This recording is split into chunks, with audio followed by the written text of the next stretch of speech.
میرے سسرال کا کاروبار بڑے عرصے سے رنگون میں تھا۔ میرا خاوند مجھے رنگون لے آیا، تب مجھے پتہ چلا کہ یہ تو بڑے امیر کبیر لوگ ہیں، لیکن مجھے دولت کا کوئی لالچ نہیں تھا۔ یہاں میرے خاوند کے دو بھائی بھی تھے۔ انہوں نے مجھے دیکھا تو ایک نے کہا کہ لڑکی تو بڑی پیاری لے آیا ہے۔ میں پہلے ہی غصے اور نفرت سے بھری ہوئی تھی۔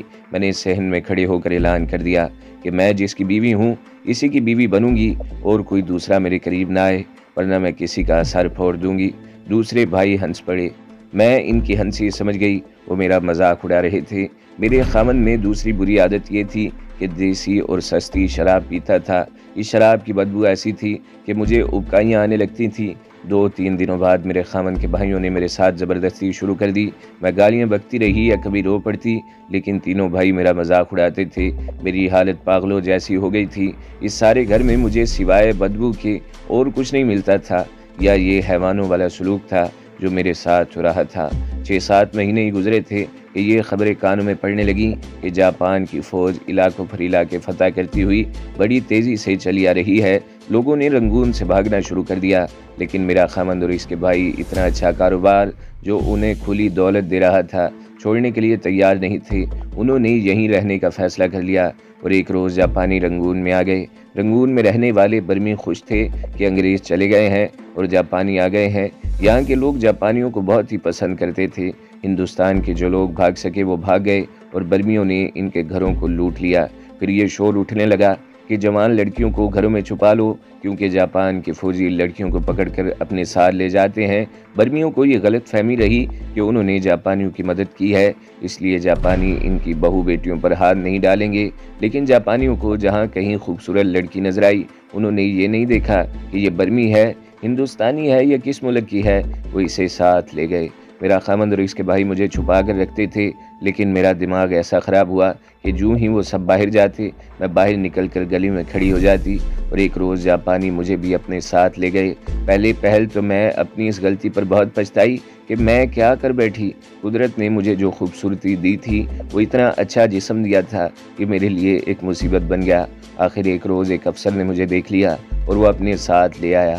اب اتنے عرصے سے اس افسر کے ساتھ ہوں، فرق صرف یہ ہے کہ اس کے ساتھ باقاعدہ شادی نہیں ہوئی، لیکن ہم نے ایک دوسرے کو میاں بیوی کی حیثیت سے قبول کر لیا ہے، اور میں بڑے مزے کے ساتھ زندگی گزار رہی ہوں۔ کھانے کو بہت اچھا ملتا ہے اور جاپان کی بہترین شراب پیتی ہوں۔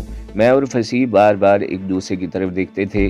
فصیح بھی شاید میری طرح یہی سوچ رہا تھا کہ یہ خوبصورت لڑکی دیکھنے میں انسان لگتی ہے، لیکن مکمل حیوان ہے یا حیوان بنا دی گئی ہے۔ سکنی جب اپنی واردات سنا رہی تھی تو اس کی ساتھی اعلی آباد کی ہندو لڑکی یوں بار بار ہنستی تھی جیسے کوئی بچہ بڑی دلچسپ اور مزاحیہ کہانی سن رہا ہو۔ میں اس سے پوچھنے ہی لگا تھا کہ وہ اتنی خوش کیوں ہے، لیکن سکھ لڑکی نے اس کی واردات بھی سنا دی، جو اس طرح ہے کہ اس کا باپ ہندوؤں کی طرح پیسے کا پجاری تھا۔ اس نے ایک بوڑھے ہندو تاجر سے خاصی رقم لے کر اپنی اس خوبصورت اور نوجوان بیٹی کو اس کے ساتھ بیاہ دیا تھا۔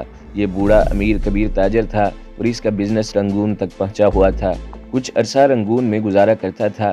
ان کے ہاں عورت کی حیثیت خریدی ہوئی لونڈی جیسی ہوتی تھی۔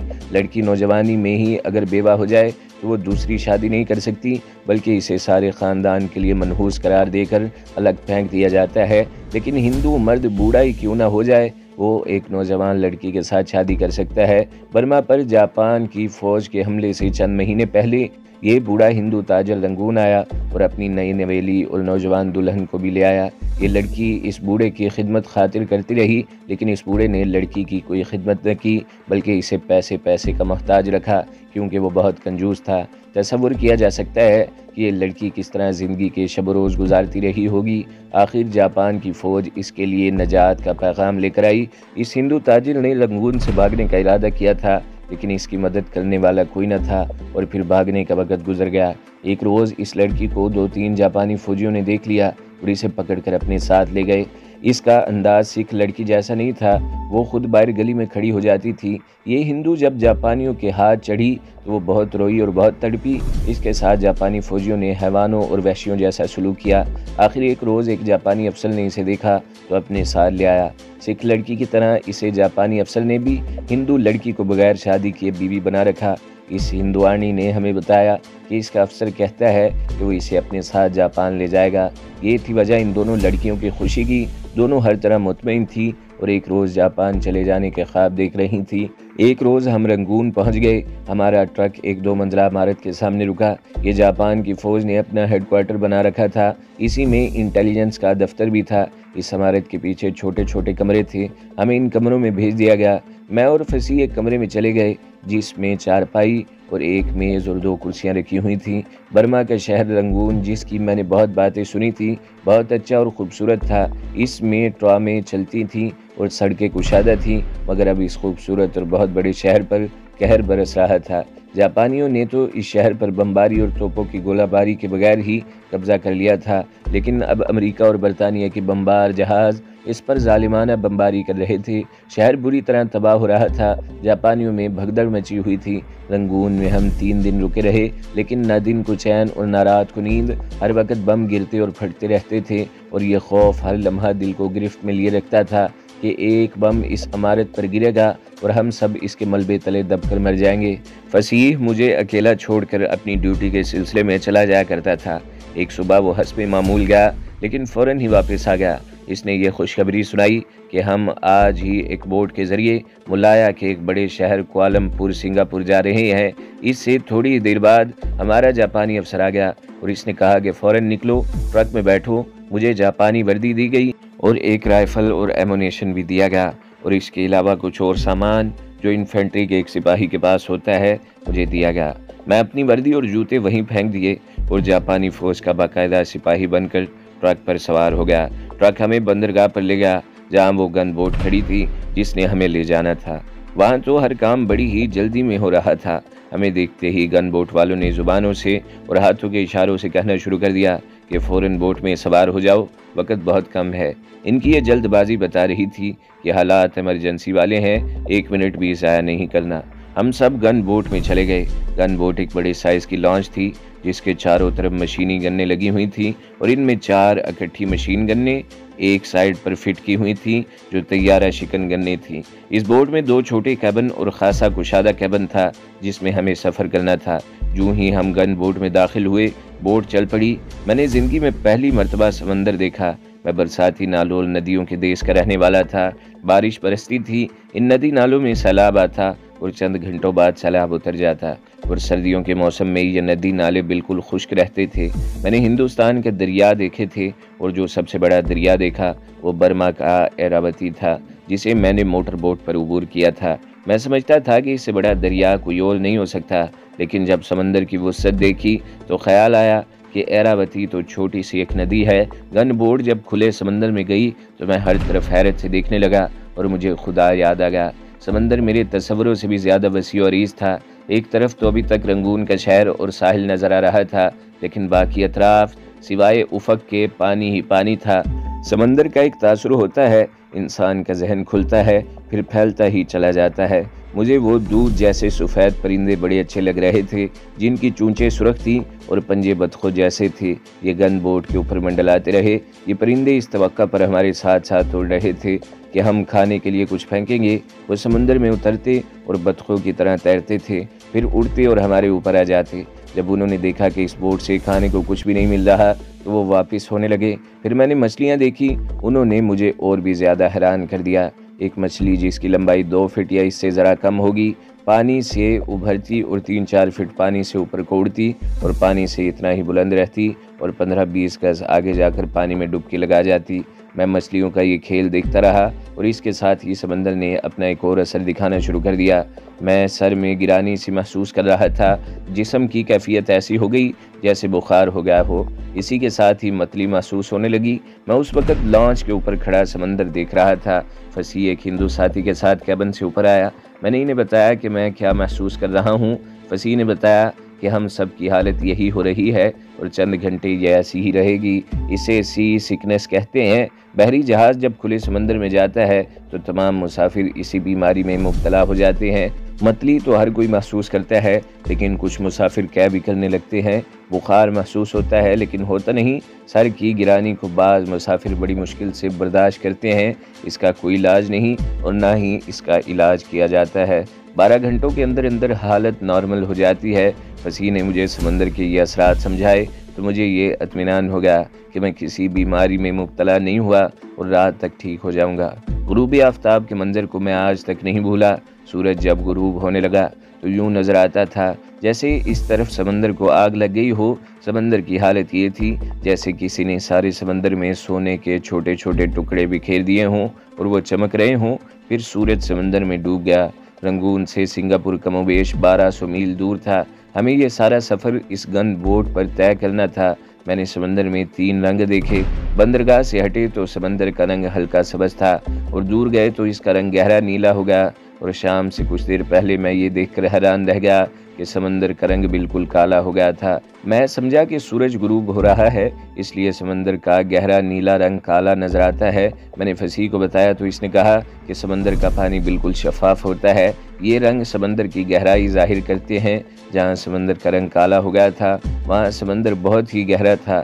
فصیح نے ایک اور دلچسپ بات سنائی، یہ وہ کالا پانی تھا جو ہم اکثر سنا کرتے ہیں، اس طرح کے فلاں قاتل کو عمر قید ہوئی اور اسے کالا پانی بھیج دیا گیا ہے۔ آج بھی کبھی کبھی کالا پانی کا ذکر آتا ہے۔ یہ خلیج بنگال میں جزیروں کا ایک جھرمٹ ہے جسے جزیرہ انڈیمان کہتے ہیں۔ یہ جزائر رنگون سے کم و بیش 300 میل اور کولکتہ سے تقریباً 4000 میل دور ہیں۔ یہ بھارت کے جزیرے ہیں، لیکن اب وہاں وہ قید خانہ نہیں جو انگریزوں کے زمانے میں ہوا کرتا تھا۔ چونکہ ان جزیروں کے ارد گرد پانی بہت ہی گہرا اور اس گہرائی کی وجہ سے کالا نظر آتا ہے، اس لیے اسے کالا پانی کہتے ہیں۔ جزائر انڈیمان کے متعلق ایک چیز مشہور ہے کہ وہاں سے کوئی قیدی فرار نہیں ہو سکتا۔ اس کی ایک وجہ یہ بتائی جاتی ہے کہ ان جزائر کے ارد گرد نوکیلی چٹانیں ہیں جو سمندر کے پانی میں چھپی رہتی ہیں۔ یہ چٹانیں ہی آدمی کو زخمی کر کے ڈبو دیتی ہیں۔ دوسری وجہ یہ ہے کہ ان جزیروں کے ارد گرد شارک مچھلیاں بھی پائی جاتی ہیں، یا اب بھی ہوں گی۔ یہ مچھلیاں انسان خور ہوتی ہیں۔ میں نے انگریزی کی ایک کتاب میں پڑھا تھا کہ صرف ایک آدمی جو وہاں قید سے فرار ہو کر برما پہنچ گیا تھا، وہ برما کا ہی رہنے والا تھا اور اس نے کسی کو قتل کر دیا تھا۔ مجھے اس کا نام تو یاد نہیں رہا۔ وہ وہاں کے ایک نمبردار کا بیٹا تھا۔ اس وقت برما پر بھی انگریزوں کی بادشاہی تھی، اس لیے وہاں کے قاتلوں کو بھی کالا پانی بھیجا جاتا تھا۔ انگریز نے برما میں نمبرداری سسٹم چلا رکھا تھا۔ بات چونکہ انڈیمان کی ہو رہی ہے، یعنی کالا پانی کی، تو میں ایک دو باتیں سنانا بے محل نہیں سمجھوں گا۔ جاپانیوں نے جب مشرق بعید کے ممالک پر قبضہ کر لیا تھا تو جزائر انڈیمان پر بے پناہ بمباری کی تھی۔ وہاں جتنے بھی قیدی تھے اور اس قید خانے کے عملے کی نفری تھی وہ سب کے سب مارے گئے۔ قیدیوں کے علاوہ ان جزائر کے باشندے بھی مارے گئے۔ وہ معصوم لوگ تھے۔ ان لوگوں کی اپنی ایک ثقافت، معاشرت اور تاریخ تھی۔ ایک جزیرے میں تو قیدی رہتے تھے اور دوسرے جزائر میں حبشیوں کی طرح کے لوگ رہتے تھے۔ ان کے قد بہت ہی چھوٹے ہوتے تھے اور وہ پگمی کہلاتے تھے۔ ان کا لباس اتنا سا ہی ہوتا کہ کمر کے گرد ایک کپڑا لپیٹ کر رکھتے تھے اور باقی جسم مردوں کا اور عورتوں کا بھی برہنہ رہتا، اور وہ اس دنیا اور تہذیب سے بہت دور اور لا تعلق رہتے تھے جس دنیا میں ایک دوسرے کے ملکوں پر قبضہ کرنے کے لیے لاکھوں کی تعداد میں بے گناہ انسانوں کو موت کے گھاٹ اتار دینا ضروری سمجھا جاتا ہے۔ معلوم ہوا تھا کہ ان جزائر کی وہ نسل بالکل ہی ناپید ہو گئی ہے اور اب بھارت نے وہاں نہ جانے کس قسم کی تنصیبات لگا رکھی ہیں، اور وہاں بھارتی نیوی کا بھی کوئی سلسلہ ہے۔ جزائر انڈیمان یعنی کالا پانی کے متعلق یہ بات بھی ذہن میں آتی ہے کہ سید احمد شہید رحمہ اللہ تعالیٰ علیہ کی تحریک مجاہدین کے بہت سے لیڈروں کو عمر قید دے کر کالا پانی بھیج دیا گیا تھا۔ تحریک مجاہدین کے کچھ مجاہدین کو بھی کالا پانی بھیج دیا گیا تھا۔ 1857 میں جب مسلمانوں نے جنگ آزادی لڑی اور ہار گئے تو انگریزوں نے چند ایک سرکردہ مسلمانوں کو عمر قید دے کر کالا پانی بھیج دیا تھا۔